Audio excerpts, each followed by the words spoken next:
TruthSeekah and or its affiliates are not responsible for any strange phenomena that may occur during or after listening to this podcast, which may include the following: heightened senses of awareness, psychic abilities, UFO sightings, alien contact, time loss, out-of-body experiences, ringing in the ears, ESP, lucid dreaming, increased synchronicities, astral projection, telepathy, stronger intuition, levitation, miraculous healings, and or remote viewing. Please be advised to listen at your own discretion.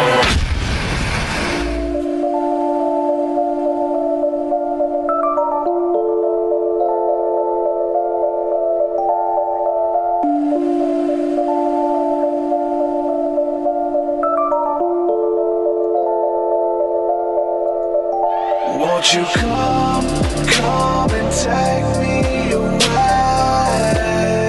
I just wanna be with you. Won't you come and take me away? To a place to walk on troubled seas, faith to stand when I don't believe. I just wanna be with you. Won't you come and take me away? I just wanna be with you. Won't you come? You are now locked into the TruthSeekah Podcast. Gargoyles! Psychics! Everything's ungodly! Dark Savage! Streaming live at TruthSeekah.com. She's not a Christian! Give it up, y'all. Your portal to the paranormal, esoteric, and all things spiritual. She's tampering in dark Savage stuff! And now, your host, TruthSeekah. Ladies and gentlemen, welcome to the TruthSeekah Podcast. I'm your host, TruthSeekah, and excited and delighted again to be with you guys again today. So we got an awesome show planned for you all. We're going to be discussing all things spiritual, spirituality, all that good stuff, as always. Got an awesome guest lined up for you guys today. Before I go any further, though, I want to say a huge thank you again to everyone who has been supporting the podcast, supporting the music via Patreon. We are a listener supported show, and I could not do this without your help. So again, thank all of you guys from the bottom of my heart, anybody who's ever contributed it in any type of way. Thank you guys again. So I want to give a quick shout out to a couple of the newest patrons and recognize you guys by name within the last week or so. Shout out to Curtis H. Thank you for coming aboard. Aaron Kessler, blessings to you. Joseph Arthur, and Sanyo Ocho.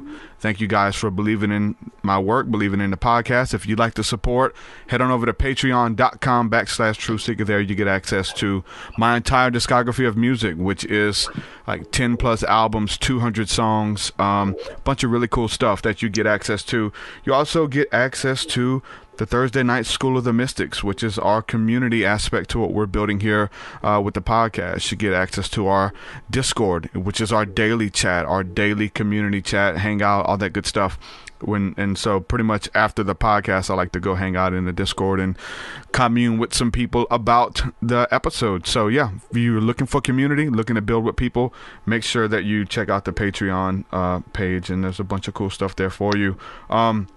You also get discounts and stuff. So I just put out my first guided meditation, and so it's up now at TruthSeekah.com if y'all want to check that out. It is the throne room visualization. So I worked really hard on that, and it takes you on a journey through ancient Israel and through the tabernacle of Moses. And it took me a long time to get it, because I wanted it to be accurate with because I'm taking you on this tour, like a guided meditation, and pointing out a lot of the artifacts and a lot of the altars and the animals and things like that were there, the priest and what they were wearing, and describing the colors and the sounds, and all of that stuff is in the recording as well, so you can hear crowds of people in the background. I hired voice actors to come on and play roles in the meditation as well. It's a really immersive experience, and I'm really proud of it. And you can read some of the testimonials that I have already up on the website from people who have listened to it and went on that journey. And there's some really powerful stuff there. It takes you into the tabernacle of Moses, into the Holy of Holies, shoot you into outer space, and there you enter the throne room of God and experience the angelic beings and 4 living creatures and all of this really beautiful stuff, and worked really hard on it, voice actors and all. So if you want to check that out, head on over to my website, TruthSeekah.com. If you're a patron, you get a discount to that as well. So yeah, I'm really excited and going to be working on some more very soon. So that's pretty much it. The Colors EP is pretty much done. I'm waiting on one feature to come back. The previews and all of that stuff is already up. All of it's on the website, TruthSeekah.com, and you can listen to the majority of it already on the Patreon page as well. So that's what I've been working on. The Colors EP, the guided meditations, doing my personal one-on-one coaching and counseling sessions as well. Everything's at the website. So all that's out the way. I'm going to bring on today's guest, Kelli Cooper. Welcome to the podcast. How are you, my friend? I am good, Derek. Thank you for having me. I'm always happy to connect with fellow like-minded truth seekers and woo-woos, and I love them. But it's not woo-woo is the thing. It's very real stuff. So yeah, I'm excited to talk about it.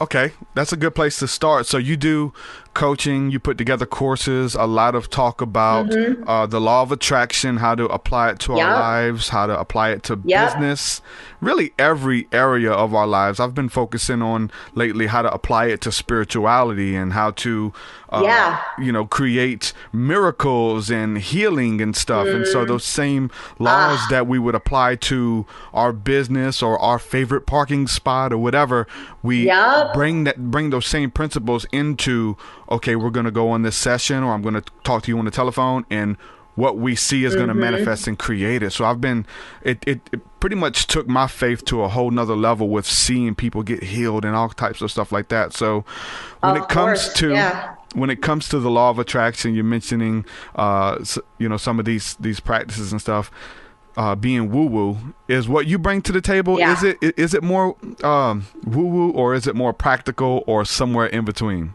I would say, I'm 95% woo about everything, just because you almost can't not be with this sort of stuff, because it's just a different way of looking at things and the language we use. But I would say I'm not woo-woo about it. I'm very practical, down to earth, and real about it, because I think that there's a lot of, with personal development in general and the law of attraction in particular, I think there's a lot of stuff that gets glossed over that's not discussed, and people struggle with it because they have all these elements of themselves that they don't know what to do with all this negative energy and this negative thinking. And then people are just like, well, just trust the universe and think positive and blah, blah, blah. And it's like, yeah, that's nice in theory, but the reality is we didn't grow up, most of us, believing these sorts of things, being connected to that element of ourselves. So yeah, the reality of our energy is you have a lot of crap. Like, you have a lot of limiting beliefs. You're skeptical, understandably. The world is an illusion. We have all this faulty thinking about reality, but it seems very real to us. So all of a sudden, to ask your mind to just move into this completely different way of looking at things, that's a process. Yeah. And even slow movement, you can get results. You don't have to jump full bore into believing things you really don't, because let's face it, your mind has always based your belief system on what it observes, and then it draws a conclusion, it makes a decision, it decides this is what happened, this is what I believe.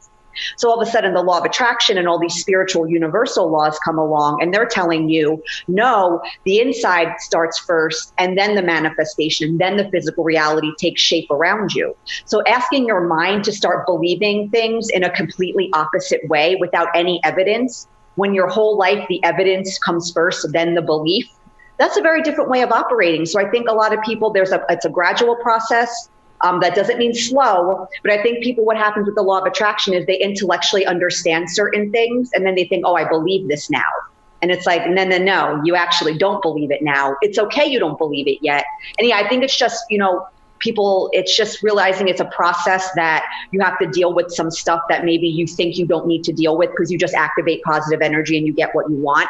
And it's like, yeah, that's good, but that's like, that energy is competing against 20 years of crap energy. So it's like your baby energy of abundance, these little wispy vibes you're trying to activate. It's wonderful. But then I was saying to my husband the other day, your real vibe looks like the pits of Mordor from the Lord of the Rings. And it's like fear and anxiety and all these different things. And it's like, yeah, so it's like we got to kind of deal with the crap a little bit, first. And maybe people don't think that's maybe part of the process. So in that sense, I think my advice is more like practical and down to earth, in that I acknowledge the reality of humanity, where other people just like, will just jump to all the good stuff. And it's like, yeah, that's great, but there might be some stuff in between you have to tackle first.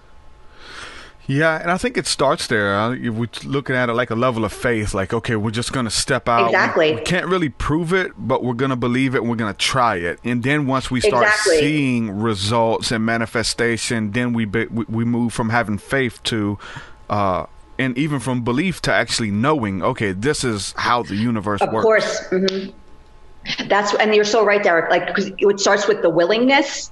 Hey, there's something intuitively, emotional level, something's resonating with me here. Like, I feel like I'm connecting with something that I've actually always known, but didn't just really think about and didn't enter my consciousness. Yeah. So what I would say to people is, your feelings are a guidance system alerting you to what's true and untrue. All of that law of attraction, the universe loves you, got all that warm, fuzzy stuff. There's a reason it feels so good, because big U's like, yeah, this is how we communicate with you, through your feelings. We're letting you know, yeah, that's true. That's why that feels good. All this stuff, the reality we're looking at now, and it feels so bad, lack, limitation, scarcity, we hate each other, everything's falling apart. Yeah. There's a reason that feels badly, not just because our mind thinks it's upsetting, because there's a part of us that's like, yeah, this really isn't how reality's supposed to function. We're not supposed to be how we are. Something's very wrong here. So I would say to people, learn to trust your feelings as much, or not more so probably, than your mind. Yeah. But it's just a different way of evaluating things. We're not used to evaluating things from the level of feeling and intuition. But yeah, if something feels right about this, and like you said, as you move along, manifestations come in, and it goes from theory, oh, I should feel and think this way according to the law of attraction to get what I want, to, oh, I actually have evidence in my own life. And like you said, that's very powerful, especially for the mind, because the mind wants the evidence first and then the belief. So it will let you believe these things more easily if it can point to something in your own life, not something you read in a book, or what Abraham Hicks told you, or what this person, your friend told you about.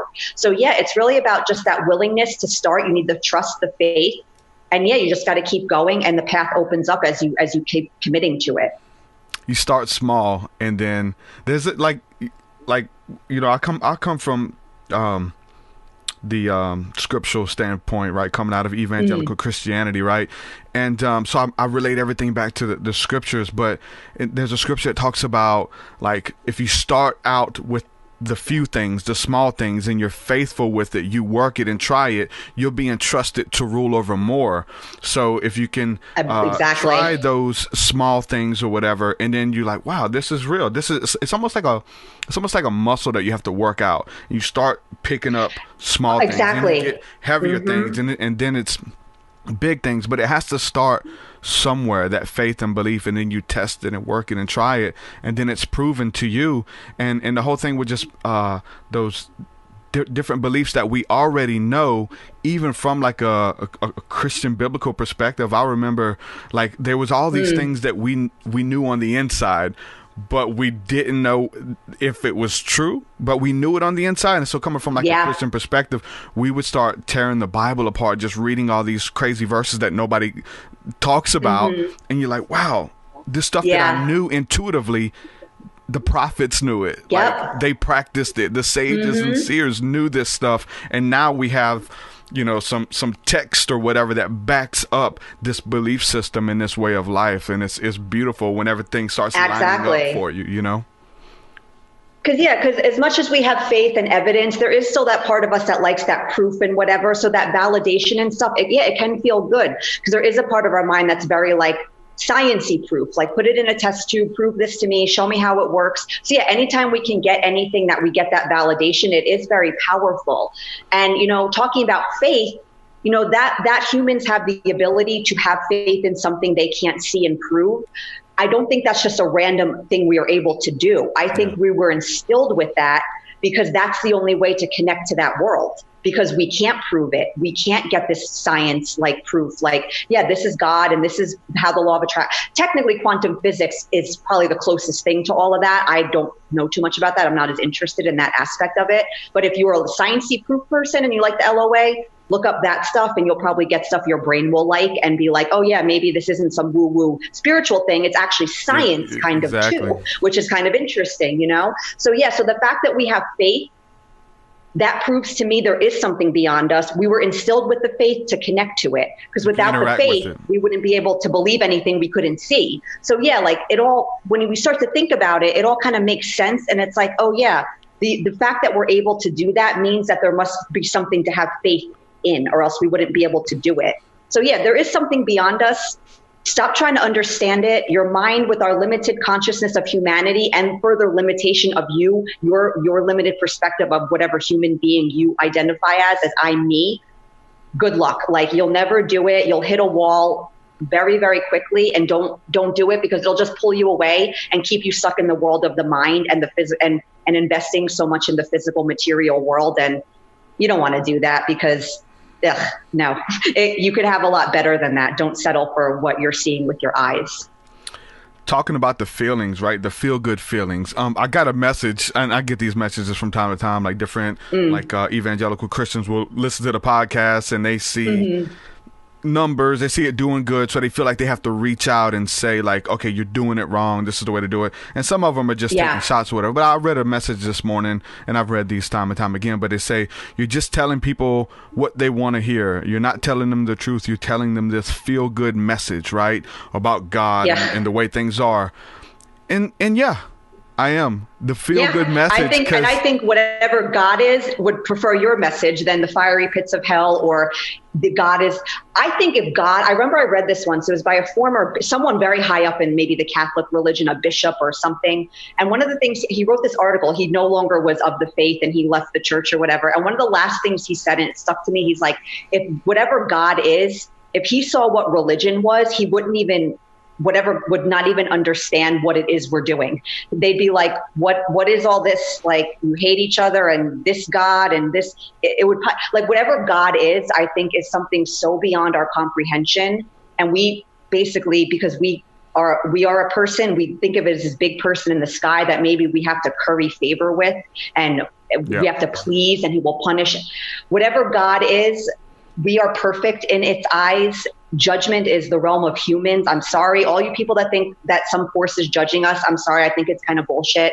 For what, to what end? Who's judging us for what? Who's keeping score? Why do we need to be, you know what I'm saying? To me, none of that makes sense. That's all humanity, judgment and, deserving based on, so yeah, I just think whatever good, that's what God would want us to say, not the bad stuff. So screw those people there. I feel bad for people that have faith like that and view God that way. Yeah. I imagine that's a very miserable existence. And I feel empathy for people like that, because that's a sad existence to think God sees you that way. And I don't know. That sucks to me. I don't know. I wouldn't want to think that way about if I was a religious person. I'd rather think God's love and wants me to be happy and wants us to enjoy our human experience and will help support us in whatever we need in this human experience. So yeah, those people, just, okay, whatever. Like, sorry, much love to you for that miserable view of God in the world. So whatever, right? Right. It's either God loves you or God hates you, right? Which one? So I would rather base my existence off of the love. I've been there with the hate, the whole suffering servant, and it's really a Gnostic approach to say that you have to suffer to be righteous or to be holy or to be accepted by God. You have to do without. It's like the universe or God doesn't need our suffering for like some kind of currency to like create what it's creating. Exactly. It's like, well, you need to pay me with I'll transmute your suffering into money that I'll then bump into your bank account. Yeah. It's like, okay. And this kind of goes back to what we said about our feelings being a guidance system. To think of God and religion in that way, I imagine that feels really badly. And that's big you being like, yeah, no, that's not how it is. Don't think that. Like, no, that's not God. That's not what this is. And again, it's the guidance system. So anyone out there, like, you have that idea of religion where like you think God is like angry with you, or like you have to curry favor and like you have to prove your worthiness, and just really like that feels bad, right? Like, think about, feelings, guidance system. Yeah, maybe. Does it feel good to think God loves you? Yes. Yeah. Okay. Yes, that's true then. Yeah, it's, I just, whatever that is, it's good, it's love, and we can't understand it. basically, I think. Because there was this Christian notion in the church that I came out of where they would say we don't, because it says we don't walk by sight, we walk by faith. And they say don't trust your feelings. Don't trust the way something makes you feel. When it's like, hold on, like, if I'm around you and I feel bad every time I'm around you, if I'm around you and all you do is gossip and talk down and point out the negative in every situation and it makes me feel a certain type of way, I probably should listen to those feelings, like, because I feel this way for a reason, right? And so feelings do matter. They try to say, well, you know, you guys are just into emotionalism and sensationalism. Emotions, in especially with spirituality or God, the universe, changing your life, being, you know, from moving from a suffering servant to a son or a daughter who are heirs, right? And you know what I'm saying, moving from the place of judgment to a place of acceptance. That's an emotional experience. That's very emotional. Yeah, our emotions guide us, and you know what? And the thing is, too, people sending that, guys, especially with religion, if you have clarity about your religion or about your belief system, you're not sending people like that. They're not sending messages like that. That's a lack of clarity, because if you're clear on your beliefs and someone else has a different belief, there's really no emotional charge to the opposition because you have clarity. So when you get all worked up about someone else's belief system, guess what? You don't have clarity about your own. And that's okay. But then be willing to question the clarity. Don't look for it. Don't try to pick apart the other person so you can go back to feeling okay about your own belief system. Now I would imagine what you're talking about triggers a lot of people with that sort of belief system. So I imagine as much as they might believe this is true, on a deeper level, we don't like believing things that feel badly to us. So if someone's walking around with this belief system that makes them feel miserable and that, like, you know, God hates them and that they have this light and they're meant to suffer, and you come along, oh, happy love, God is love, of course that's going to trigger them, because they're like, no, but this is true and it makes me miserable and you're believing this thing and you're happy? No, but no.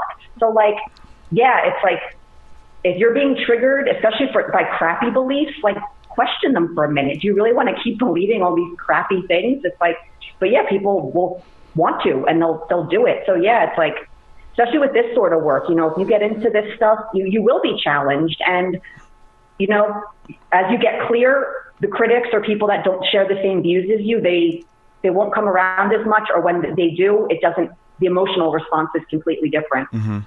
And yeah, and like you said, it's all about emotions and feeling. Everything comes down to our feelings. We like things we like because they make us feel good. We don't like what we don't like because they don't like how our feelings are everything. So to say it's nothing, I can't imagine living from that world, because for me, it's everything. Like, I don't think I feel. So I would be very much in trouble if I had to abandon that part of my being. Hey, I don't know, your sound is a little muffled. I don't know if your hand is over the microphone maybe. Oh, sorry. I might have had it. Does it sound better now? It's still the same. It's just got a little muffle to it. It's not really bad, but it's not as good as it was. I'm not sure. Maybe it's a connection issue. It's fine, though. We can still work with it. So going back to the law of attraction, where this started, where were some of the early times for you that showed you that this stuff was real? Where did you start out and finding that, look, if I try these principles and apply this way of thinking to my life? I would say if I had to think about from the point where I actually was conscious of the teaching, I would say one of the first things that really got me was like how I manifested one of my first independent self-employment type opportunities, which was one of my intentions I had set, was one of the things I always wanted to do for myself. There's a lot of people there too. Yeah. You know what?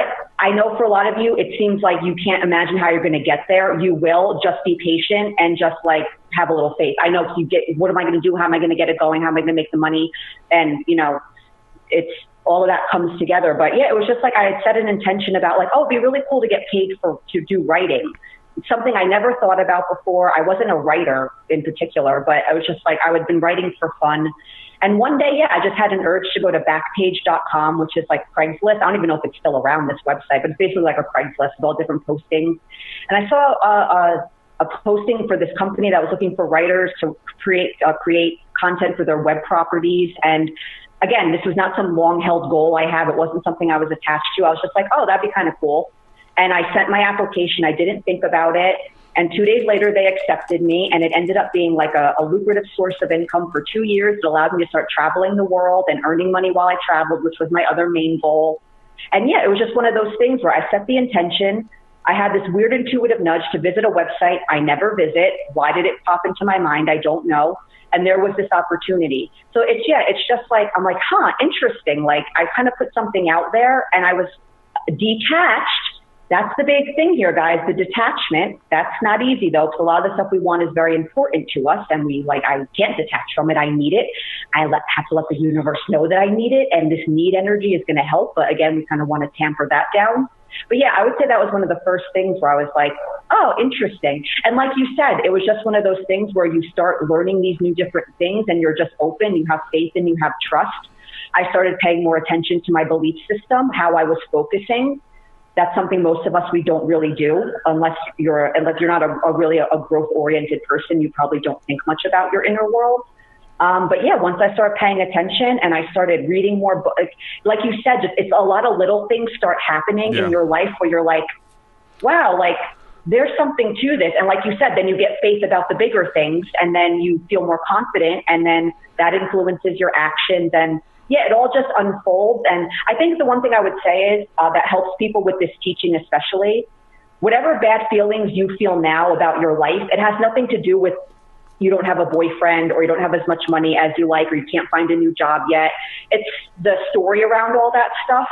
So if you can be a little patient with changing your energy, remembering the manifestation's not the answer to the positivity you're looking for anyway, it really will help you on this journey a lot more, because you won't always be in such a rush to get your stuff. And yeah, it's really just, if you can just let it unfold gradually and look for that proof and that evidence, you just keep going, and it's pretty awesome. Yeah. You'll start to see that link very clearly. It kind of sounds like you started off kind of big, though, especially from, you know what I'm saying, from a place of employment, you know what I'm saying, moving to like. I guess kind of, but it really wasn't like this thing where I'm like, I'm going to manifest this thing. It was just kind of this idea of like, I had the awareness of this teaching, and it was like, oh yeah, that'd be kind of cool. And knowing what I knew about energy, I saw how it came together. But yeah, I guess technically I did kind of start off with bigger goals, but yeah, I don't know. I think it's good to set the intentions for the bigger stuff from the outset, but just don't feel pressure to get them, as quickly as possible. Be a little patient, not because it has to take a long time, but just because you don't know the perfect timing for stuff. The reality of your energy is you do have some kinks to iron out, and that could take a little time. And yeah, it's just, so yeah, put the big stuff out there if you want, but don't feel the pressure right away to think, well, if it doesn't come by tomorrow, the law of attraction doesn't work or something like that. Yeah, it starts with little principles like that, and then you start to see little things connecting and synchronicities, and all of these things start to line up, and you figure out that your thoughts do have power. And that right there, you know what I'm saying, your thoughts having power. And I want to go back to this point just because there's some questions in the chat from my friend Allie talking about the feeling. And so I think she might have misunderstood you about only doing what feels good. I think the reason we need to focus on what feels good and what's pleasing to the body, to the mind, to our families, to our friends, is because it's not that we don't not experience the bullshit. We don't not experience the hard times. We do, right? So it's like not focusing on all the bad stuff and getting overwhelmed and not being able to see a good outcome because of the wind, because of the waves and the trials of life that come. The positive thinking helps us move and navigate through that stuff, right? It's not that you don't experience heartache or hurt or hardship. But the positive thinking helps you get through that, right? Oh yeah. Believe me, anyone, if you are interested in this interview and you go to study my work, you'll see I'm all about feeling your shit. I will not tell you to tamp it down. Like it don't exist or something, right? Yeah. Like the law of attraction is, I think one of the big misconceptions is people see it as this tool, like a personal development tool to like manipulate your reality. And it's like, oh no, silly rabbits. No, little boys and girls. Law of attraction, universal law, always been operating in your life, is one of the things that like holds the whole universe together. So I think what happens is, people jump right to the positivity, the vibration activation with the affirmations and the vision board. All that stuff is wonderful. But if you realize LOA, universal law, I've always been creating my reality. You might have some negativity to contend with, some negative beliefs to contend with, some pain, and you'll need to lighten the load energetically a little bit. So definitely engage with your feelings, but always with the intention of healing them. Not the old way of engaging with our feelings where it's like we're just kind of feeling sorry for ourselves and like, oh, woe is me, nothing can change. You might have your pity party. You might go through that phase first a little. It's okay. But always fill your negativity with that intention of I'm purging this energy to make room for new energy. And that's a whole different experience than when we just are like, oh, I feel crappy and life is crappy and I can't do anything about it. And we just kind of wallow in it. But definitely. I do not advocate positivity, like militant positivity, that is basically just denial. You're in denial about your feelings. Mm-hmm. You can't trick the universe. The universe isn't listening to your words. Oh, wow, look at her saying she's so positive and she feels so abundant and everything's great. But inside your energy is like survival mode, fear, oh my God, what's going to happen? Like that's what the universe responds to. So there's no trying to fake your feelings, trying to pretend you believe stuff you don't, trying to pile a thin layer of positivity on like a mile high mountain of crap. That will not work.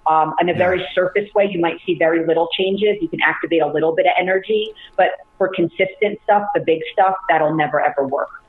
You have to move into a place of knowing, right? Because if you have your ideas, you have your goals, you have this course that you're set out on. One day, the next day, you wake up in a bad mood.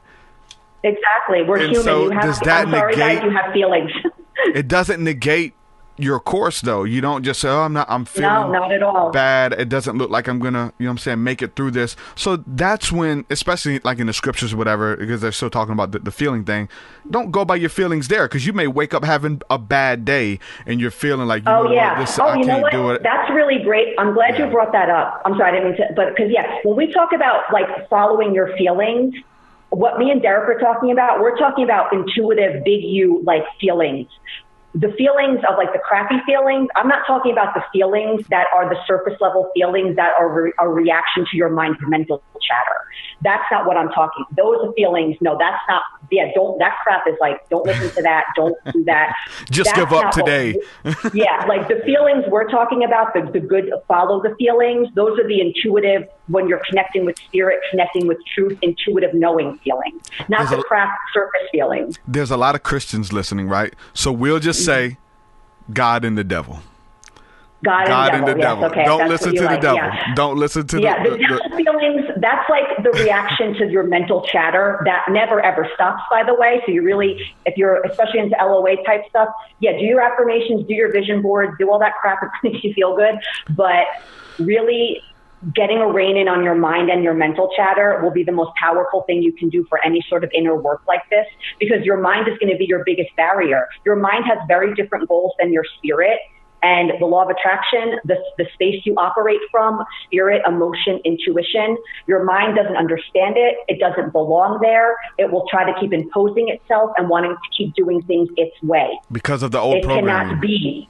It cannot be this way. So it's your mind. Your mind is going to be your biggest challenge, because it's always going to want to pull you to, because spirit's like, let's make an amazing life. Your mind is like, let's just minimize your pain. And that's a very low bar. Let's play video games all day. You deserve it. Exactly. It's like, okay, let's minimize the pain let's go get the minimum wage job so you can pay your bills, because I don't like this uncomfortable feeling when you don't have money. And spirit's like, go make passion for profits and go live your dream job. But your mind's like, no, I just want to make all my uncomfortable feelings go away. And there's very, very little. The bar is very low for that. So just if you can rein in your mind, that's the best place you can focus your attention, and then go to all the positivity, all the vibration activation with the vision board. All of that's great, but all of that stuff's going to work a lot better if like you have a base energy that's cleaned up a little bit. It's kind of like priming the wall before you paint it. Like all that stuff's going to work a lot better if you have a vibration that's a little calmer and more stable. That energy is more of a match for that new energy, and it'll be able to stick better. than when you're feeling all crazy and negative and panicky. And then you're like, well, let me go say some affirmations and I hope that'll get me my money. And it's like, that's probably not going to happen because your energy now is just too volatile to let that other energy work into your world in any real way. Yeah. And not getting off the path goes back to having a good foundation and a goal of like even writing something down. What does it look like? What's going to aid it? Have a goal and not just like, obviously we're following the spirit daily wherever the spirit takes us, but you got to have a goal, something that you're working towards, because those winds and those waves and the different ideas that come, they'll pull you different places, and you got to have that plumb line, that foundation. No, this is what I'm creating, you know, and not because I've been talking about too how like intuitive, creative people have all of these awesome ideas. I get 1,000 of them a day. Great ideas. But then it's like you don't do anything. Exactly. Right? Or you get overwhelmed, or you start working on one, it's going good, and this other idea pulls you. You work on it for a week, and then you forgot everything you started on this one, and it's just stuff coming. And I've got a lot of friends who don't know how to tap into consistency because they have those ideas, and they change niches every week. They got a new thing, a new MLM, a new offer. Hey, I'm selling this. Hey, I'm selling this. Online, I know. The new game-changing opportunity. Plumb line, know what it is and stick with it. Get the vision. Yeah, I would say too, it's good to work towards something, but a couple things I would say about goals is make sure the goal is not too arbitrary. So what happens is our mind sets a lot of goals like that actually don't mean anything. So guess what? When you achieve them, you won't feel much of anything because it doesn't mean anything to double your income or to grow your email subscriber list. Yeah, these are great goals for your business, but guess what? Inherently, that means nothing, how much money you have or how many people are on your... So it's like when you reach that goal, it'll be like, your mind will be like, yay, we got our 25% increase in subscribers. And Spirit's like, yeah, so who cares? Big deal. What is that? Does it make you a better person? Are you better now or more capable or valuable? Exactly. So have your goals with like your business and things you're passionate about, but just make sure they're not super arbitrary, like very specific. Because like I said, you'll achieve them and you will be like, who cares now? Like this didn't make me feel good. And also I would say too, set some energetic goals in your life, because all you're ultimately after is feelings. And if you can activate the energy now of what you want, guess what? You'll manifest more stuff that feels just like that energy. So think about your business, your personal life, maybe your health, your relationships with your friends, your family, your spouse, whatever. Energetically, how do you want these things to look? Energetically, how do you want to feel as you move through the world? And those are very worthy goals too. And like I said, as you activate that energy within you genuinely, just for the sake of activating it, not to just try to get something. You got to be careful, LOA people. We get very much like, I just want my stuff. I actually don't care if I'm happy. That's a very dangerous trap to fall into.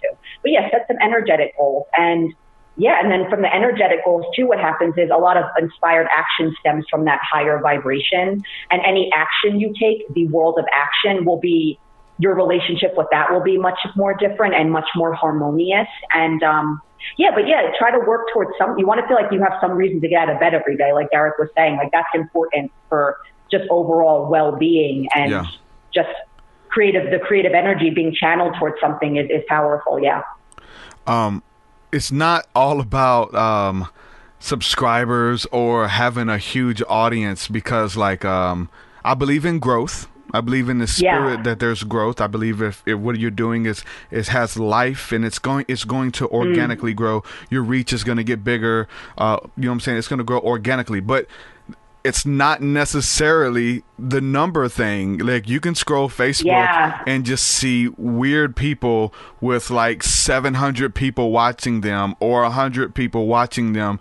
And you're listening like, what in the world are they even talking about? They're making it up as they go. They're making no sense, but they have an audience, right? So don't let the numbers fool you, man.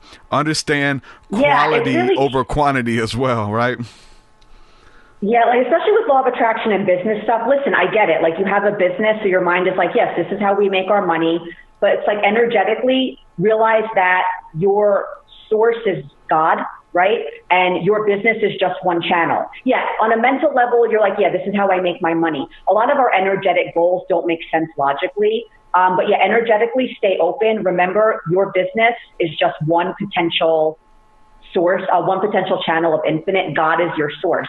Now, if you're working that with intention and your energy is good, will you make a lot of money through your business? Yeah, probably, because, you know, you're putting attention there, focus, you're flowing energy towards it. But yeah, always be open. With business too, it's really easy to get into the getting mentality. The getting comes no matter what. Try to have the energy of giving. Because if everything's about getting something from somebody and like, yeah, at the core of it, yeah, you want clients, you want exposure. Everyone has that self-interest at heart with their business. It's fine. It's not a bad thing.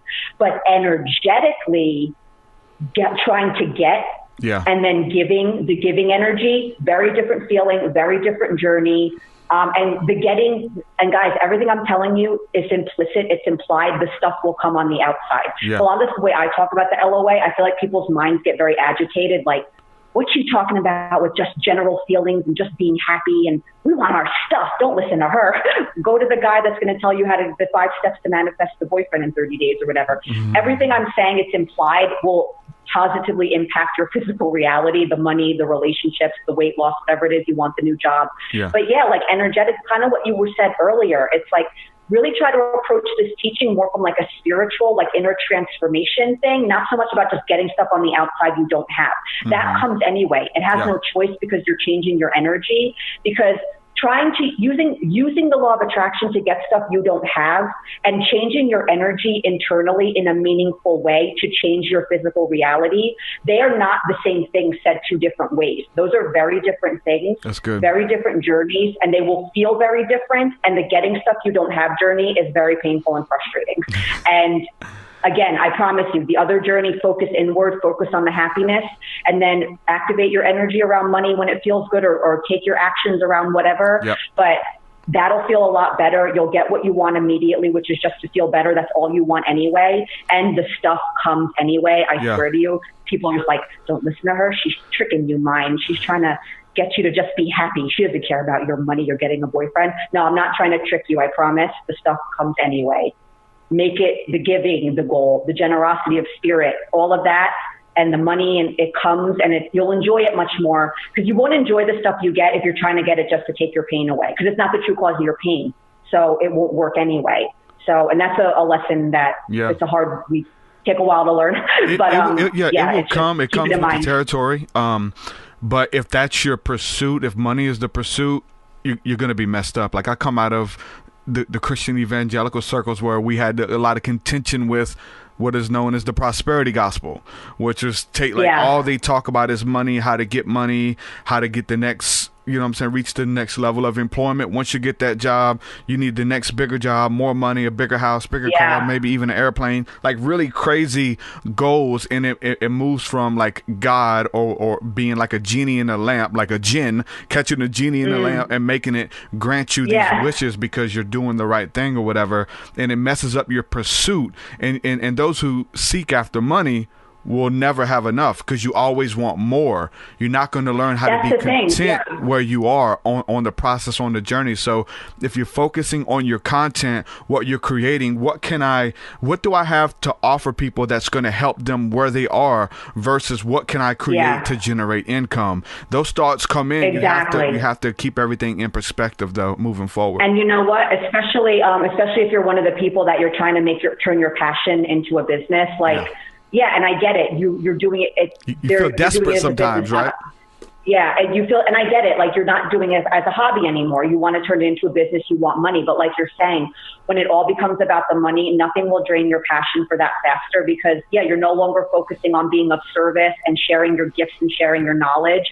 You're like, I'm going to write this blog post. Hopefully I'll get a new client out of this, and then I'll get money. And it's like, it's okay. You want the money. But like you said, when the money and the outside manifestations are the top of mind driver, like you said, you'll never be satisfied, especially with money. Because think about money. There's no limit to how much money you can make. So your mind will never be satisfied with any amount you say. Right now, you want to say, I want to make the illustrious 6-figure, that's the big goal, right, for people, the 6-figure earner on their online business. So you make whatever the minimum amount of money to make 6 figures a month is. You think your mind's going to be satisfied with that? Of course not, because you can make double that, or you know what I mean? So when we make the outside the goal, it's like there's no limit to what you can manifest from the outside. So your mind will always be like, And since your mind thinks the outside's the answer, but it's really not, it will always pull you away from going within. It'll be like, no, oh, this amount of money didn't make me happy. Let's try to double that amount. Oh, it wasn't this. Maybe if you got a boyfriend, you'd feel better. It will always try to just get you to want something else to take away the pain.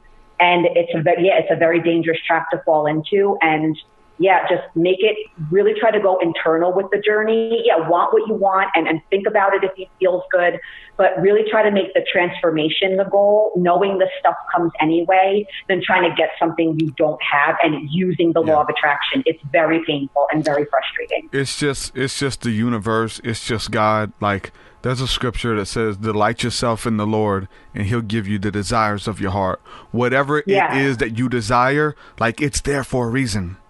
Like, those ideas are not evil. You know what I'm saying? Like, people, they come from the suffering servant where they're not worthy. They don't deserve anything. I've been a bad person. Like, that can linger, man. That really can, because I've spent so much time, like, hurting worthiness people. And deserving is huge. Worthiness and deserving issues aren't really big. You know, what's interesting with the law of attraction is it's easy for people to think the biggest barrier is whether or not you believe what you want is possible. And it's like, at the core, that's it. And in the theory of manifesting, that's the only issue you would have to contend with. But the reality of manifesting is very different. Like you're saying, us humans, we have a lot of stuff we're bringing to the table energetically, especially if you're coming from a more religious background. Worthiness and deserving. By the way, your worthiness and deserving, whatever you're doing, just that you exist here on earth, that's it. You are worthy and deserving. Yeah. It's not about what you do. It's not about what you contribute. Please get that idea out of your mind, because if that's the kind of idea you have, especially if you want to create an amazing life for yourself, you will never, ever be able to do enough for your mind to think you deserve what you want. It will never, ever happen, especially because you're a flawed human being. And then the good thing you do, when you do the bad thing next week, guess what? You go back down again. You're not as deserving anymore. Yep. So that's good. Deserving is inherent. Deserving is inherent in your being. God loves me today, hates me tomorrow. It's like having that flower. He loves me. He loves me not. He loves me not. You'll never do enough to think you deserve, because inherently you think you will. Especially if you have this idea inherently we're bad and sinful or whatever. We have worthiness and deserving issues. Guess what? A lot of you guys, you probably consciously don't think this. You might be very miserable right now with a certain situation in your life, but a deeper level, your mind things are exactly as how your mind wants them to be. It doesn't want you to have what you want. It has a negative association with it. If I get a lot of money, people will think I'm not spiritual. Or what if my poor family members start hitting me up for money and I'm going to have to deal with them? Or a lot of the stuff you want, you might have conflicting energy. You might not think you deserve it. There's a lot of stuff going on that's way beyond whether or not you believe in the law of attraction or you believe what you want is possible. And that's why it's the inner journey, right? It's the whole inner. It's not just about getting stuff. It's about the sanctification. You're probably not going to. You can't take a journey of inner growth without looking at some of this stuff and shining a light on some stuff of that might not be so comfortable to look at. But if you can just be honest with yourself always about how you're feeling, your motivations for wanting what you want and why you're doing what you're doing, how you really feel belief-wise, as long as you can be honest always about what's going on inside, you'll always be able to make the changes to internally to get externally, improve your life externally in some way. But that can't happen if you go in denial about your feelings, or you pretend to believe stuff you don't believe, or you don't address other aspects like worthiness and deserving, self-sabotage, and all that other kinky energy that is just part of human nature. Yeah, it's because whatever you believe, you create it. You. Yeah. There's some people in the chat that they don't like the you thing. You have to do this. You have to do this. Guess what? Whatever but not whatever God believes. That's besides the point. It's whatever you believe. If you believe that you are a sinner in the hands of an angry God, guess what? That's going to shape and mold your reality. But if you move from I'm loved and I am blessed and I am the righteousness of God, I am healed, all of these things, you start believing that becomes your reality. It goes from pulling the flowers. Tune into what you're looking for. And this idea that you create your reality, it's not meant to be this antagonistic, blaming energy. You did this. It's all your fault because you're negative and God punished you. It's no, our manifestations are not a system of punishment and reward based on whether you did something good or bad. It's really just neutral feedback of energy. It's not, again, you're not being punished. For example, if you have an energy where you don't trust people and you think people are out to get you, you might manifest a situation where your business partner steals money from you. He didn't steal that money because you did something bad. It's not your fault. But if you had an energy where like, yeah, people are bad, I don't trust them, then you'll manifest people that will mirror back that lack of trust to you by doing stuff that's bad to you. So it's all just neutral feedback. And this idea that you create your reality, it's not meant to be this blaming thing, like you do it, and you, if it's bad, then you've messed up. It's like, no, it's empowering. Because do you like thinking your reality depends on the whims of other people and institutions outside of you and all these things that you can't control? Your mind somehow likes this idea because your mind doesn't care if you're happy, and your mind just wants to preserve its crappy belief system and image of yourself, and it doesn't care if you're happy. But think about it. These ideas, to me, if you can just let your ego agitation settle a little bit about the way your ego mind interprets these ideas, you'll start to see like, oh, I actually kind of would like to think this. Like, this is actually a good thing that I created. Because if I created all this crap, that means I can shift focus, I can shift gears internally, and moving forward, create something better. So it's a good thing, guys. Don't take this personally. Don't let your mind, guys, your mind is going to like mess with you every step of the way. Your mind does not care if you're happy. Stop listening to it. Go to spirit, go to heart. That cares about you. Mind doesn't care. Just anything your mind thinks is probably crap and it's not true and it feels badly, and just don't make a willingness to be like, I can't stop you, mind, from saying these things, but what I can do is I could choose not to believe it, and I can choose not to get emotionally invested in it. And then if you don't get emotionally invested in your mental chatter, it can't really hurt you as much anymore. Because the feeling, the charge is what's going to draw the experience to you, not the words in your head. Yeah. We're talking about like not looking at God to be like this angry judge that's looking at you. And like moving away from judgment. But let's get it straight. Judgment is real. We're having to suffer the repercussions of things that we did coming back as judgments, as the karma, reaping the harvest for the things that we've sown.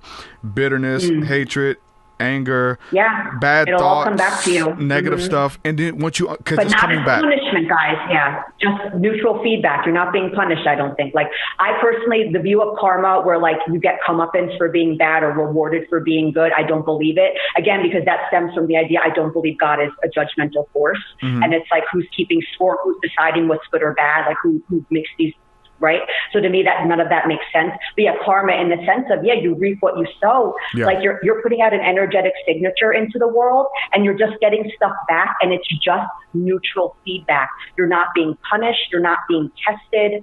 You're not expected to suffer first to get what you want. Like anything quote unquote bad happening to you that you don't like, there's just something in your energy making you a match to that experience, and it's just neutral vibrational feedback. And then if you can go within and see, okay, what am I putting out there energetically? How can I change this? Your reality changes, and it's a very beautiful, simple system, actually. Yeah, and then you start receiving, I mean, I'm just using the word judgments, beautiful judgments. You start receiving beautiful things back. You're doing good to others. You want stuff, and it's okay. There's no reason not to have it. This human experience is very real to us. We get up and live in this world every day. Of course, we want it to be filled with, we have our preferences. We'd rather have money than struggle, healthy than sick. You know, I've had all sorts of issues, and I prefer the better versions instead. So it's okay that we want all this. God wants us to live in harmony and peace and have all of this. And the way the universe is set up, we're set up to receive it. It's set up to help us, but we can only be a beneficiary of this wonderful way of believing, of operating, if we believe this is how it works. And you can't be a beneficiary of this if you don't believe you create your reality, if you believe God is some force that you have to curry favor with, and it's just like inherently automatically just pissed at us all the time, and just like, okay, do something to make me to be happy, make me happy, and that show me you're good, and I'm angry with you, and make me not be angry with you. Like, if you believe all of that stuff, this sort of teaching, you know, you can't really do anything with the information, because what's being asked of you on an energetic level, you won't be able to accomplish it because you just don't believe that's how it works. So it's really just a willingness. Like, if you have these painful beliefs about God and religion, and listen, I'm not a religious person. I can't speak to all these different things about it. but I'm religious, a spiritual, not religious, that annoying thing that people say, but it's like true, because like, there's really no other way to say it. But it's, but I just, based on my own, so I feel like I do have that connection in faith. I just don't identify with a specific label of a specific religion. Yeah. But yeah, anything that feels painful, any thoughts about God or the universe or any that force beyond us, like that feels painful to you, like be willing to consider that's a message from like big you. Like this pain is like showing you you're believing something that's not true, and that's why it hurts. And that's how we alert you to what's not true. Is like it has to hurt, and you have to feel the pain and to know like, oh yeah, this is not true. Let me try to what feels better to think. And then it's like, oh, God loves me. Yeah, that feels bad. That feels really good. And Big U's like, yeah, there's a reason that feels good, because that's true. Your feelings, guidance system. Yeah. The crappy, untrue stuff feels bad. The good stuff that intuitively warms your heart and just feels right. We just used to the negative stuff. You could deal with it because you're used to it. And then you attract you have the same type of people that have that same stinking thinking around you, and you're just playing. It's like a cesspool. You can't get out of it because you're used to it. You accept your lot. You have no say in the matter. You're just, it's by the luck of the draw, maybe. And but people have those ideas about God from their family. It didn't come from nowhere. You didn't make it up. You were taught to perform by your family or through school. And so a lot of people's ideas about God come from the ideas of their father. My father wasn't there. Guess what? God's not there. There's no God. That your parents only praised you when you did good stuff, or you made them laugh or whatever. So you feel like you have to do good stuff for God to accept you. There's many people right now, healers and people who are doing the good work, who they're doing it out of a debt that they owe.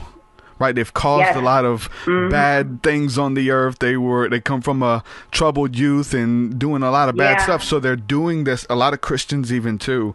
They're doing this so that they're kind of trying to set the karma right. They're kind of trying to set the scale right or whatever. So it still moves from a performance-based idea versus this place where grace is able to flow to you because it's unmerited favor. You didn't do anything to earn it, so you don't have to do anything to keep it or to lose it. It's grace. It's freely given.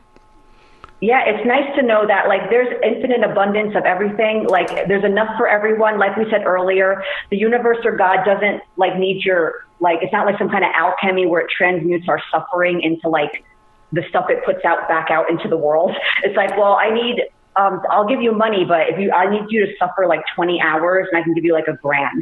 And like, it's not like, you know what I'm saying? Like, it's like, who are we paying with our suffering? Who needs our suffering in all of this? Like, to me, it makes no sense. So I think we're not meant to suffer. We'll suffer because of our humanity, and we have stuff that the way we view things. The journey will involve pain, not because it's inherently painful or because we're supposed to suffer, but we all have our stuff. We have our traumas, our unresolved childhood issues, our unresolved anger that we were taught is not appropriate to express. The things that happen to us, our mind has all these stories about the things that happen to us, and the stories are what cause the pain, not the actual experiences.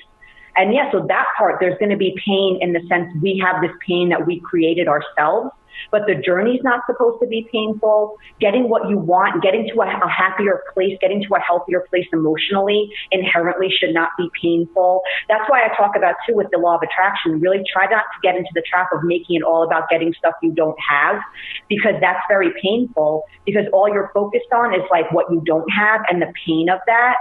And you can't get to a good feeling place with a journey that feels badly. And that's something that seems so basic to us, but like we don't realize it. And we somehow think personal growth in all this is inherently some kind of suffering. And like you earn your happiness by doing the suffering of inner growth work. And it's like, you'll suffer because we created pain within ourselves, but we don't need to suffer. So it's important to make that distinction. You suffer if you don't deal with it. If you don't deal with it, it becomes infected. So all of us have been wronged. All of us have been hurt, right? We have this thorn in our flesh or thorn in our finger, and we're used to it. If we don't deal with it, it's going to get infected and it's going to spread throughout our body. When you pull that thorn out, it's going to hurt. It doesn't feel good when you, or even pulling the Band-Aid off. It hurts, but you have to do it. You're going to go through the pain. You're going to go through the suffering. And really, you have to deal with it. And I'd like to tell people, as someone that's really embraced my suffering and I'm all about diving into my crap, it's really not that bad, guys. Cause when you remove all the resistance of your negative, it's just like, it's really like you'll survive. Like they're just feelings, like they can't really hurt you or kill you. Because one of the big things is like we resist the feelings, we criticize, we judge. We're thinking, well, I'm a person of faith, I shouldn't feel this way, and you judge your lack of faith. Or you think, I've been working on this issue for 10 years now, I should be over this by now, and then you judge that you're still not over it. That's where the real pain of your emotion comes in. The actual feelings themselves, when you strip away the layers of judgment, resistance, criticism, I don't want to deal with this, I just want to try to wrap it up and so I don't disturb it. The actual feelings themselves, even more intense ones, when all of that is removed from it, they're actually quite bearable and they're really not that bad. We're so afraid of our negativity and we'll do anything to avoid it. But guess what? Especially if you're interested in the law of attraction, if you do that, your pain is going to rule your manifestations, because everything you're going to be doing is just to minimize your pain. You can't tap into the miraculous from pain minimization. Do you think your mind doesn't care about miraculous and communing with the love and glory of God? Your mind cares about, I just want enough money to pay my bills. I just want someone that will sleep in my bed next to me because I'm lonely and give me a baby before it's too late. That's what your mind is willing to settle for. And you're thinking like, ugh, that's not so great. And like when you can have like the amazing, most amazing versions of everything. And it's like, and also too, I would say with this journey, whether it's law of attraction or just personal growth in general, make the goal to truly heal and transform your pain. Don't make the goal, let me find all these ways to not disturb it and so it won't be bothered. Because that's what most of us are doing and we don't realize it. We say we want to heal our pain and deal with it, but that's not actually, we actually don't mean that. What we actually mean is, I want to find a bunch of tools and techniques and philosophies and all these things I can do to keep my pain contained, wrap it up, let me rearrange the outside in ways that it won't get disturbed, that it won't get kicked up. And that's what we're doing. And I realized I was doing that for a long time. And I was happier on a surface level. I manifested all sorts of great things. But what I was looking for on that deeper level, that eluded me. And I could not get that until I was like really ready to deal with my inner ick. So try to make the goal. Be careful of, am I really trying to heal all this stuff? Or am I just trying to wrap it up and tuck it away and rearrange my outside so none of it gets disturbed? That's a very different journey. And like I said before, that journey is all you're doing is focusing on your pain, and your pain will rule your life because it's not actually going anywhere.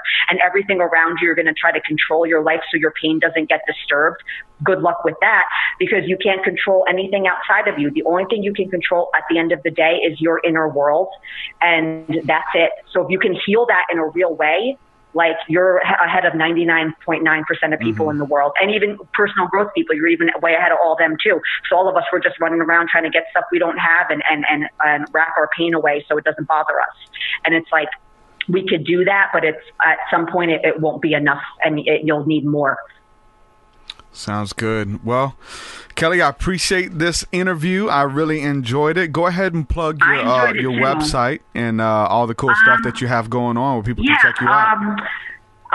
You can find me at livelifemadeToOrder.com. I have hundreds of pieces of free content on there. I actually do a podcast as well, but mine's a very ghetto bush league podcast of me just talking myself for 15 to 20 minutes. It's not like a real show. It's kind of like, if you want to hear me talk like you're talking here, but just me, you can listen to that. Blog posts, I do private coaching. I do one-off sessions as well as 4 and 8 week packages for people that really want to go deep. I sell a bunch of courses on my site.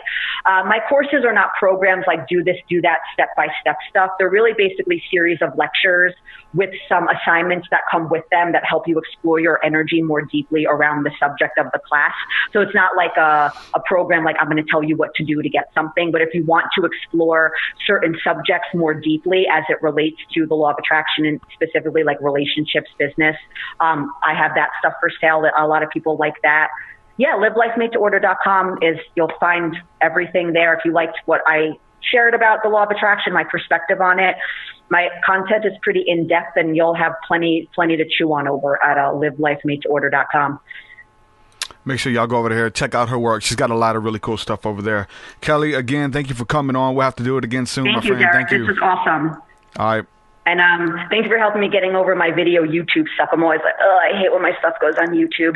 But I'm like, you know what? I got to get over that. So, yeah, this was very fun. And, yeah, I had a great time. And, yeah, I hope you guys enjoyed this. And remember, God loves you. He doesn't hate you. He doesn't want you to suffer. He doesn't need your suffering for anything. It's not necessary. What does he need it for? It doesn't, nothing, right? He loves you. He wants you to be happy. He'll help you with all your human needs, but you just have to believe it works that way. That's the key. We have that responsibility on our end to believe all these wonderful things, to reap the benefit of them, basically, right? Yeah. I've been talking about working with God versus working against God. That's your choice. Work with God.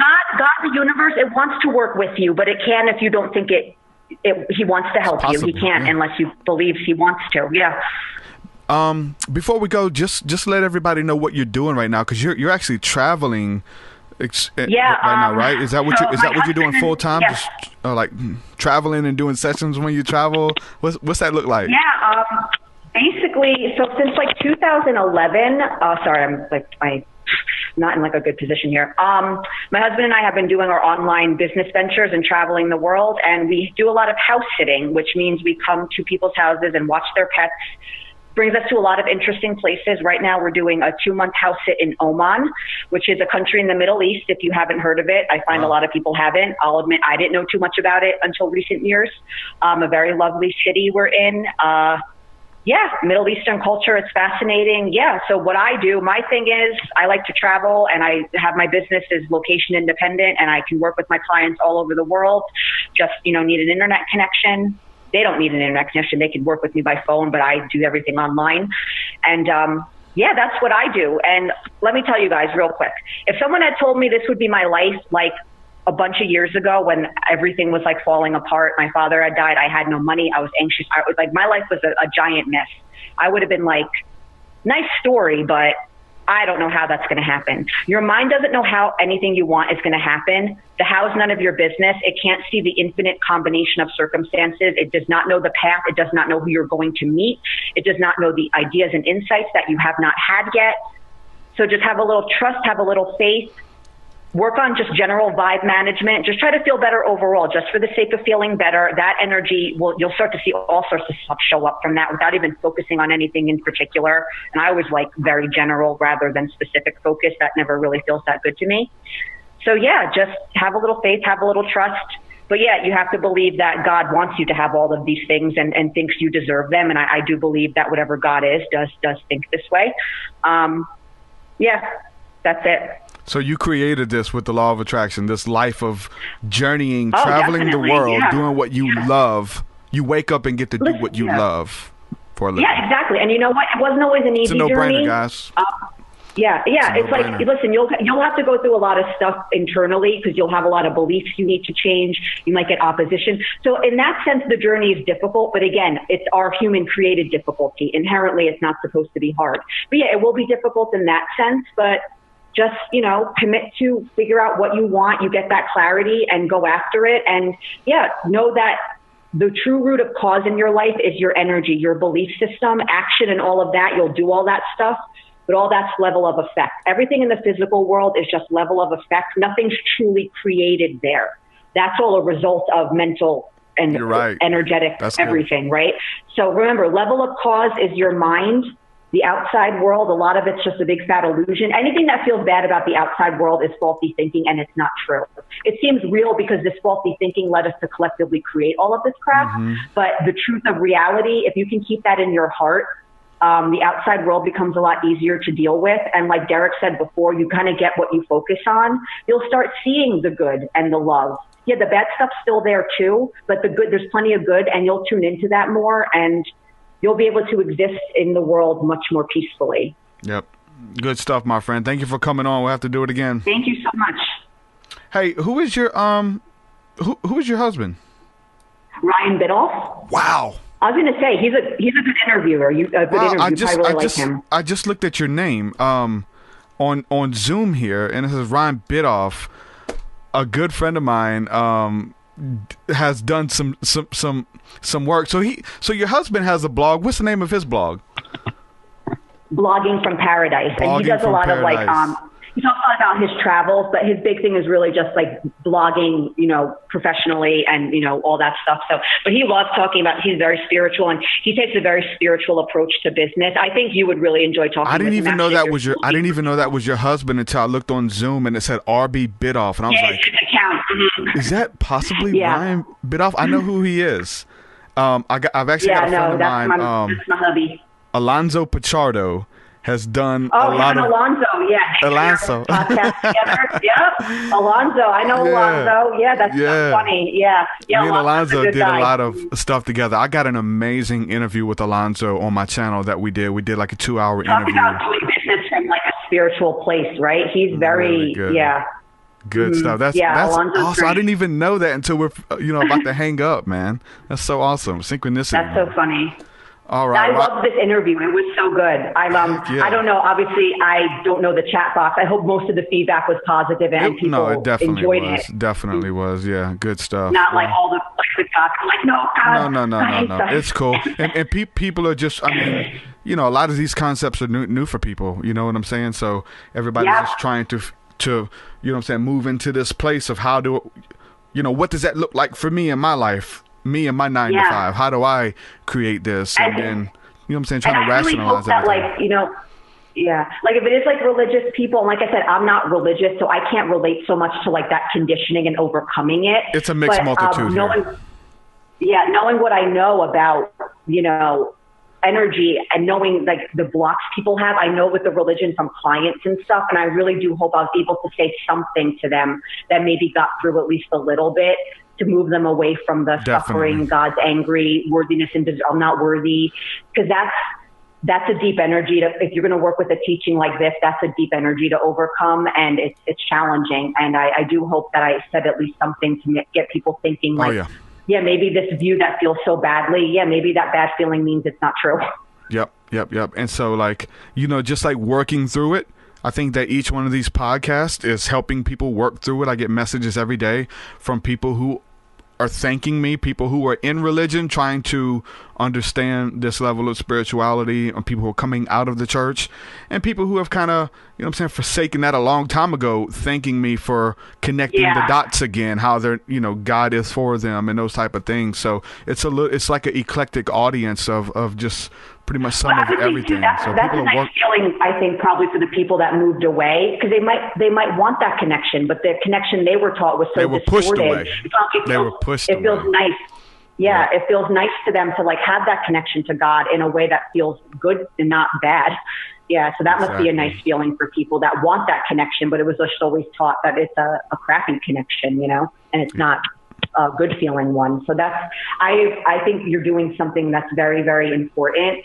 And I think especially in this day and age, more people are breaking away from that religious, people are starting to see like there's something off here. This way of operating and how it's influenced the world has been very bad, kind of. And I think people are waking up, and you coming from that background and having that faith and still believing, and then for you to present it, I think that's very valuable contribution, and it's really great. That's very important work, what you're doing. Thank you. And so thank you for everything that you and your husband brings to the table. This was a good talk. We'll have to do it again. Thanks, yes. And I have to email your husband. I want to get him on as well. Yeah, definitely. I will forward him.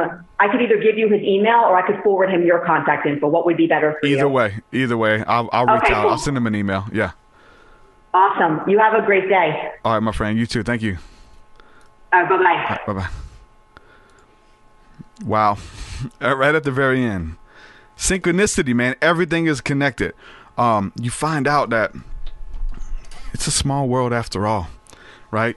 Wow, this is. I didn't even know that was her husband, Ryan Biddulph, and I've been checking out a lot of his stuff for a couple of years now. Ever since Alonzo Pichardo, me and him used to work together a lot, and he's done a lot of stuff with online blogging and making a living from home. And Ryan Biddulph has a blog called Blogging from Paradise, and it's just really weird how everything's connected like that. I love it, man.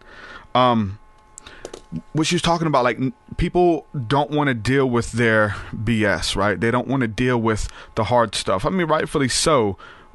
People are looking for ways to feel good, look at opiate addiction, the opiate crisis, man.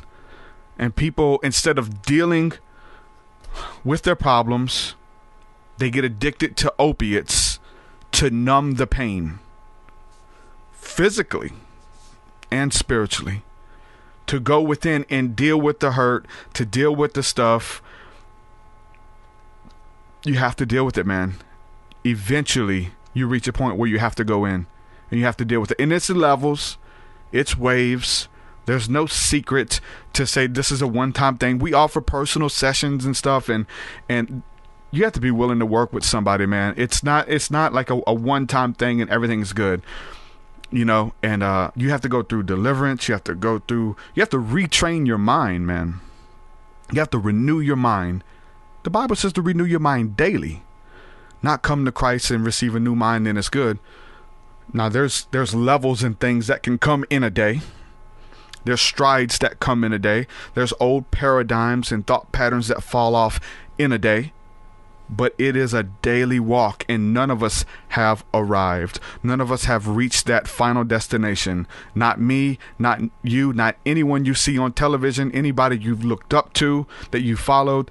They're still on this journey too. And the laws of the universe, the law of attraction, all of this kind of stuff, comedic principles, they apply to everybody. Nobody's exempt. We're on a level playing field. No one is exempt. So stop trying to numb the pain. Go to the place of pain. Even early. I don't like to talk about a lot of this stuff, but when I receive that message, because I get them from time to time, and it does something. Like I'll get we'll say 80 beautiful messages from people, and then get one that says you're stupid, you talk like you're uneducated, you don't know anything, blah blah blah. And for some reason, we've talked about this a lot, it does something. Like it can mess up your day, especially like kids on the internet having to deal with trolls and bullies and stuff. But it does something. But go to the point of pain and realize, okay, why does this do something? Am I looking for acceptance from everyone? And why everyone is agreeing with me, I'm good, but when somebody disagrees, we have trolls, we have haters, right? Everybody's going to have them, especially once you get a platform, you're out there, they're going to come. But they're going to tell you things about yourself that your family and your friends might not tell you. They're going to look at you from an objective standpoint to show you things about yourself that you might not like, not even if that's their intention, but you have, especially when it makes you feel a certain type of way. And it comes a lot when people lash out at you. Go to that point. You have to go to the point of pain. Don't try to act like it doesn't exist. Don't try to act like you're okay, because every time something like that happens, you're going to have that feeling. You're going to be triggered when those people come around.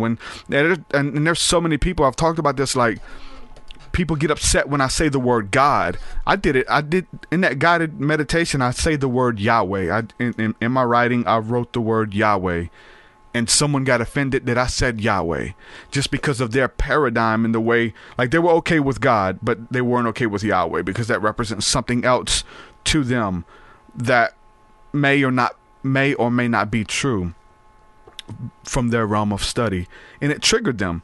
You have to go to the point where you're triggered and understand why it's triggered.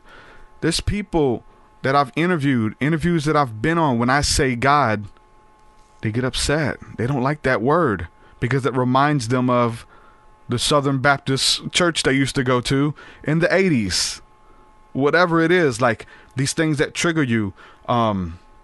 Music, smoke. I remember, man, when I came out of like deep witchcraft, right? It was into some really dark stuff, and God saved me, pulled me out of that.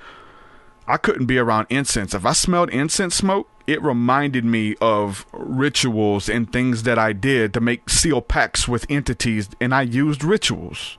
If I smelled it, it immediately brought those thoughts and ideas back to me. There's nothing wrong with incense. In the scriptures, the priest burned incense continually in the temple and offered up prayers to heaven with the incense. There's nothing wrong with incense. But for me, it triggered me and it brought back these memories. Now, I love incense. I'm at a place where I can smell incense and burn incense, or alcohol. I remember coming out of that lifestyle. I thought that, and I was a Christian, I thought that if I drank a sip of alcohol, then those demons that were cast out, those that place of darkness that I left would immediately come back if I drank alcohol. And I remember the first time I had a sip of wine for communion. It was scary. I didn't know. I had to retrain my mind and understand who I was as a son, and I'm not being pushed around by any wind of belief system or any wind of demon influence in the earth. You have to know who you are. Go to that point where it's uncomfortable. And so for many of you listening, this is a challenge. Like if you're coming out of Christianity or you're in Christianity, like it's so much, like it triggers everybody differently. And it challenges people in a good way, in a great way. And so people are being challenged and people are being pushed and stuff. So that's good. You never want to reach a place where you're just like bitter and you think you got everything figured out. It's a growing process. It's a daily process. Talking about attracting the things that you want in your life. Some comments in the chat. I'm taking questions and things like that. People are saying there's a difference between your wants and your needs. That's true. Your basic necessities. If your basic necessities aren't met, yeah, you don't need to be worrying about what you want. Your needs, what your basic necessities are. And I'm gonna tell you what, God, the universe, Yahweh cares about all of it. Cares about everything. Your wants and your needs and your desires. The scripture says if you delight yourself in the Lord, He will give you the desires of your heart. Now, what happens here is in the renewed mind, in that process, your desires change. Your desires to do evil, your desires to just gimme, your desires change. Your desires move from, it's not about me anymore, it's about my family, it's about the collective, it's about my friends. How can I give back? And that's righteous when it moves from that. And you understand that God cares about it all. Even the desire, and even the stuff too. The stuff. To enjoy this life. Yeah, your best life now. When you want your best life, tomorrow or you want it in heaven. You can have both, because guess what? On earth as it is in heaven, as above so below. We're creating heaven on earth. We are the only glimpse of heaven that some people may ever see. And we have to understand who we are. Understand that power and authority that we walk in. If not, you're just being pushed around. You're just like that kid on what is that? The kid on Little Giants. I'm gonna try to pull this scene up. Let's see.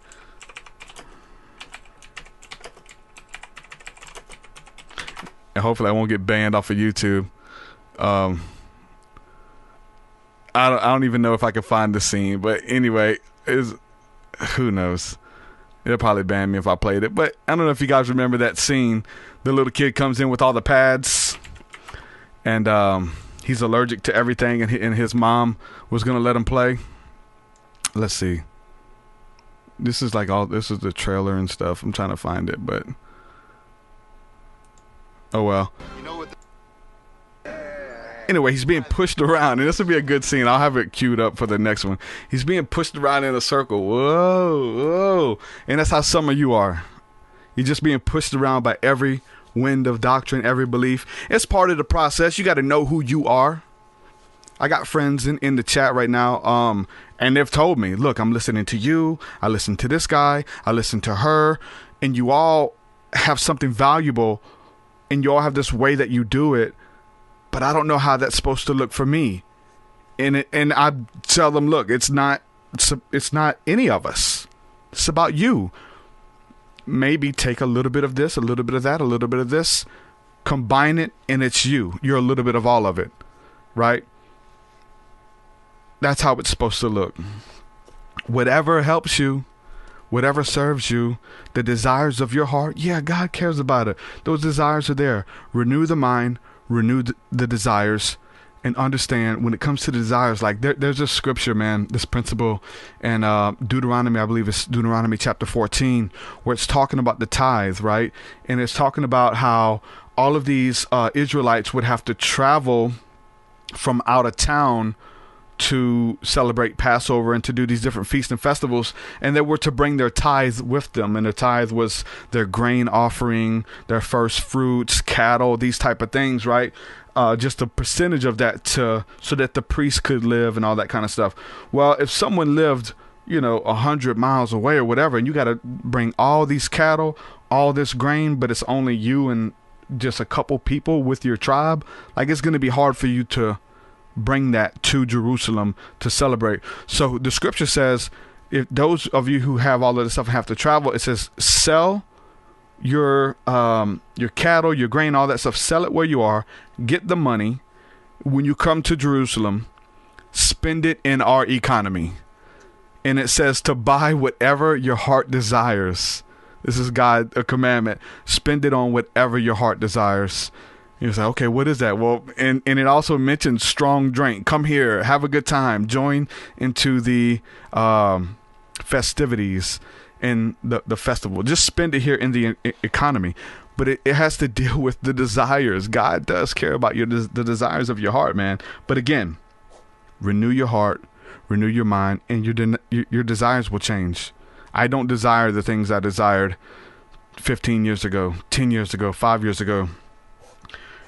As you grow in the Spirit, as you're led by the Spirit, your desires change, and it's not about you anymore. It's about the collective. It really is. And talking about judgment, right, and fear and trauma and things like that, about God being the judge, right?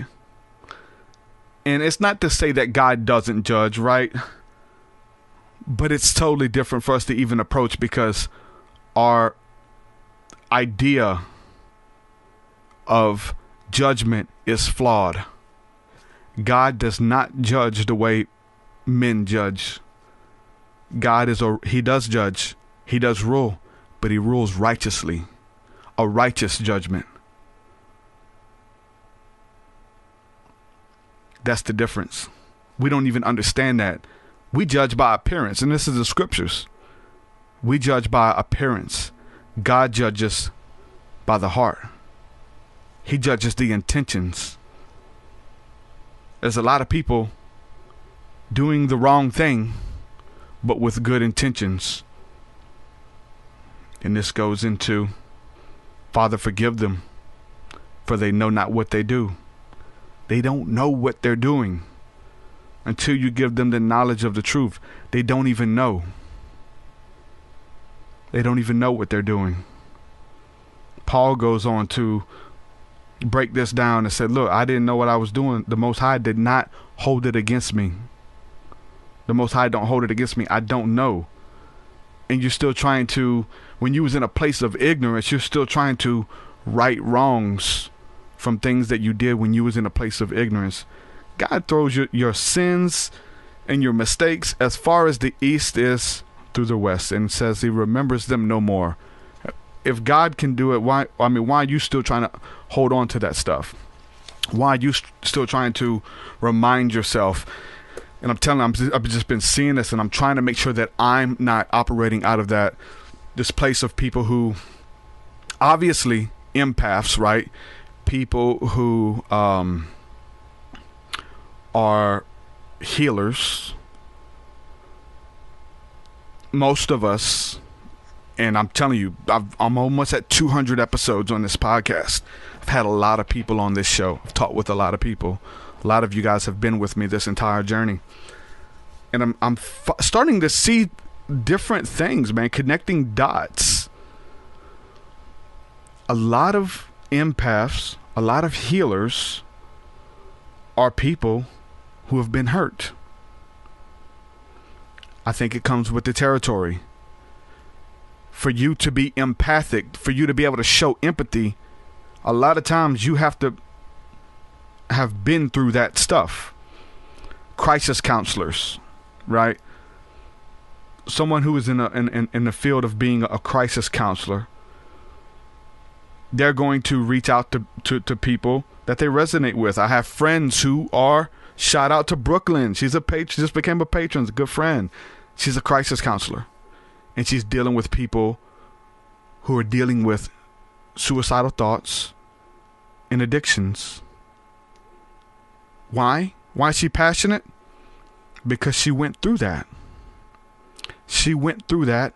So that empathy, she came out of it, right? She came out of it so that now she got help herself. So now she can go back and help people. And you got to understand, the way the Spirit works is whatever field you're in, whatever sins you're partaking of, God has this funny way of cleaning you up and sending you right back to that same crowd. Look at Brian Head Welch from Korn. It's so funny to see him come out of the rock star lifestyle and being addicted to crystal meth and opiates and all of this stuff. Hearing his story, see him come out of that, quit the band, get into church, get into Christianity. Years later, as he's gotten healing, God sends him back to the band Korn. God sends him back to play in the band, back to the people, which are his family, and gives him a peace about it and gives him instructions on how to infiltrate that culture and bring forth healing, love, and understanding. He's going to Korn concerts at the end. Hey, you want to meet me? The lead guitarist from Korn? Let's hang out. He's telling them about Jesus. Big groups of people. Beautiful story. He's catching hell for that. I still read comments now, and his story. He's making a lot of new headlines and stuff. They just come out with a movie, but he's catching a lot of flack for him going back to that. I've seen these carnal Christians. They would think that they were spiritual Christians, though. They're posting comments like, "As a dog returneth to his vomit, so does Brian Head Welch returns to Korn, and how can he go back to that, and how could he play in the band, and that music is this and that music is that," and people judging him and stuff like that. But God has this funny way of pulling you out, cleaning you up, and sending you right back to the people that you came out of. That's what he does, man. And for those who have been forgiven much, love much, a lot of times we want to come out of the world and go hide in the church. I did it. And it was a process. Part of my renewal of learning and renewing my mind was going through church culture and that church experience. But when it was time to leave, I knew I didn't want to. I didn't want to. I kept trying to go back, but the Most High shut that door, and he kicked me out, man. I had to leave. There was other people that needed what I had, and they're not in the church, right? And I've always seen church. I had Brian Jones on here. He was my old pastor, and I remember telling him with the Cave Ministries, I said, "Look, this church is a rehab. You don't hang out in rehab. You go to rehab. Some people go once a week. I got friends in rehab. They work the system. But eventually, you graduate. You have, and going through rehab, there's a process. Forgiveness. Forgiving people that wronged you, and then going to people that you've wronged. Searching your heart and making the wrongs right. Hey, I'm asking you to forgive me. I was this. I understand now. It's a process and steps that you have to work. Once you do that, you don't hang out there. You have to be sent back into the world. You get cleaned up and you go out with a passion, with empathy, ready to win the world. And you do it practically. You do it with a genuine passion. You're really passionate for those people because you've been through it. You've been through it. It's not about being a zealot. It's not about judgment. The way that we judge, God judges us with a righteous judgment. We can even fathom the mind and heart of God. When we just get a little glimpse of it, we're just caught up in ecstatic, euphoric glory. When we just get a glimpse of the goodness that God has towards us. When we just sit down and we do a meditation and we think about that, we breathe in and we just, that gratitude that extends from heaven within. It's more higher and more intoxicating than any drug on the planet to know how much the mind of God that created us and placed us here loves us. And just take that one thought of love and just explore it. I hope you get the meditation. I hope you get that throne room meditation that I created. It does that. I hope you get to experience that. But man, the love is overwhelming, the never-ending, overwhelming, reckless love of God, man. People have created songs about it and keep creating songs, keep creating and exploring the depths of God's love and this grace that extends to us. Don't hog it up. Take that love, take that grace, and go with it. When we're talking about faith, we're talking about understanding God. The scripture says is that love is what fuels your faith. Like, it is about love for who? For God and for your brothers and sisters. That is the law. That is the commandment. The whole universe loves us. We are one. Thank you, Amanda. Understand that. You are more than a conqueror. You are worthy. You are created in Christ Jesus to go out and do good works. You got to do it. It takes you. You have to do it. People, we have to move away from the suffering servant of thinking that God will love us based on our works. Let's go a little bit deeper. Based on our thoughts. They're very important. Very important. You manifest it. You manifest everything what you think about the world that you create. But there's scriptures that say his thoughts are continually for me. Thoughts, and not just thoughts, but plans. Like he has plans to bless you. Plans to prosper you. These ideas to renew your mind. Versus coming from feeling like you're a beggar. Like a beggar on a street corner begging for love. In the club, begging for love. On these apps, begging for love. You're not a beggar, man. You're a son and daughter of the Most High. You're the righteousness of God created in Christ Jesus to do good works. Each and every one of us. Moving back to that you, putting the ball in your court. What are you going to do with it? What are you going to do with it? Not what are they going to do with it. Not what is God going to do with it, but what are you going to do with it? The ball is in your hands. Let your next move be your best move. Who do you say that I am? I'm worried about Kelli Cooper, who she says I am. There's some ideas. There's things we can learn from.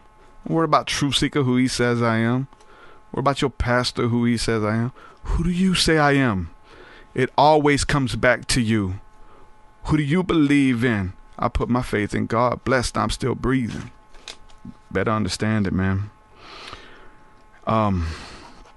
Moving from the feelings, right? The feelings can deceive you. We have to be led by the Spirit. We have to be able to discern the Spirit, to discern those feelings. I'm telling you, one day you might wake up and you ready to win the world for Jesus. One day you might wake up, you've got all your plans and goals. I'm going to knock this out and man, I'm ready to embrace this day. And you're doing it. You're making strides. The next day you wake up on the wrong side of the bed and you're just not feeling it. Just not feeling it. It happens. It happens. That's why we're talking about which feelings are for me, which ones are against me. That is the spiritual warfare about those thoughts to renew your mind. God doesn't give you a vision and then change it the next day. I ain't feeling good. Let me try this. I'm telling y'all, all my friends, man, y'all better stick with it, man. Quit changing MLMs. I got a dude every day. He creates they got people who create new Facebook pages and trust me, I've been there. That's why I can speak on it. There's new MLMs. He's trying to sell me oil one day. The next day he's trying to sell me CBD. The next day he's trying to sell me this and sell me that and sell me this and get me to join up. And I always say, look, Because I've been a part of pyramid schemes. I say, look, show me your first paycheck and I'll sign up with bells and whistles. I'll be the first on your list. They never can show you the paycheck. Never. Well, you got to sign up for me to show you, man. Okay. I see. Show me your paycheck and I'll sign up. That's how that works. Get your vision. Write it down. Make it plain. That's what the scripture says in the book of Hosea. Write it down. Make it plain. Look at it every day. There was commandments and monuments and necklaces and tinctures and little statues and stuff that were created in the Bible that when they looked upon them, it made them remember a covenant with God, a promise of God. We look at the scriptures and we remember the promises of God. We look at the cross, remember the promise of God. We look at the rainbow, remember the promise of God. He says, write it down and make it plain so that you won't depart from it, so that you can pull out that list, literally write it down. What is the vision? Get with God, ask what the vision is. He'll give it to you. He loves you. He's got a vision. It's to bless you. It's to prosper you. There's so many more places we can go with this. It gets really, really beautiful. And that's what we're exploring in the podcast. That's what I'm exploring in my music and these meditations. It's very beautiful. And we're going to explore the depths of that. But get that vision, write it down, and make it plain. So you might have to go back to it. Dang, how did I start here, but I'm now here? If you're looking at it and you're keeping it continually in front of your eyes, you're less likely to depart from it. And that's why in the scriptures, God commanded them to make monuments. Look, you had this big triumph, build a monument. They would take rocks, place them on top of each other. You know what I'm saying? They would build statues and little statues, and the mezuzah that you hang around your neck. It has the scriptures. It has the commandments rolled up in it. It has the blessing of God rolled up in it, and you wear it around your neck. And then also, you have the mezuzah on your door. There was times where they would wear them on their head, right in the.